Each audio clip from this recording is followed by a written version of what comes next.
दूसरा सवाल जो मेरे पास आया वो ये है कि इस्लामिक स्टेट में क्या फ़र्क है और एक वेलफेयर इस्लामिक स्टेट में क्या फ़र्क है? इस्लामिक स्टेट होती ही वेलफेयर स्टेट है। अगर वो वेलफेयर नहीं है उसके अंदर तो इस्लामिक स्टेट नहीं है।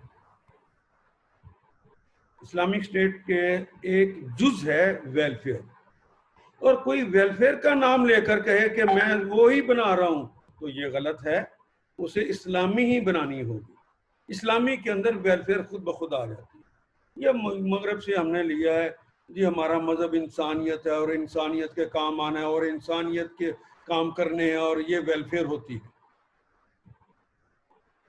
इस्लाम की तो इब्तदा ही इंसान की खिदमत से हो रही है। नबी मोहतरम की पूरी ज़िंदगी देखें, कुरान हकीम की सारी आयत, ये ज़कात का निज़ाम क्यों कायम किया? ये मैं जो आपको पढ़ा रहा हूँ आपकी वेलफेयर नहीं कर रहा तो और क्या कर रहा हूँ? ये लोग चालाकी के साथ वेलफेयर का कलमा इस्तेमाल करके कि लोगों के अंदर इसके लिए रगबत पाई जाती है, यूरोप और प्रोपेगेंडा उसका ज़्यादा है तो उनको अपने साथ शामिल करें, तो ये टूटते हैं किताबुल्लाह से। हम उनकी नीयतों पे शक नहीं करते, लेकिन वो इस्लाम का पूरा नाम लेते हुए क्यों डरते? सोचिए जरा, आप भी सोचिए इस पर।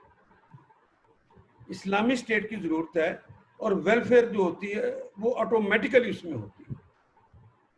और इस्लाम तो आया ही इंसानों के लिए, कुरान हकीम का मुखातब है ही इंसान, तो इंसानियत तो सिखाई ही मोहम्मद रसूलुल्लाह ने। मोहसिन इंसानियत का टाइटल अगर सजता है तो मोहम्मद रसूलुल्लाह पे सजता है। लोगों ने माओ, लेनिन, मार्क्स, यूरोप के मुफक्रीन पर सजाने की कोशिश की,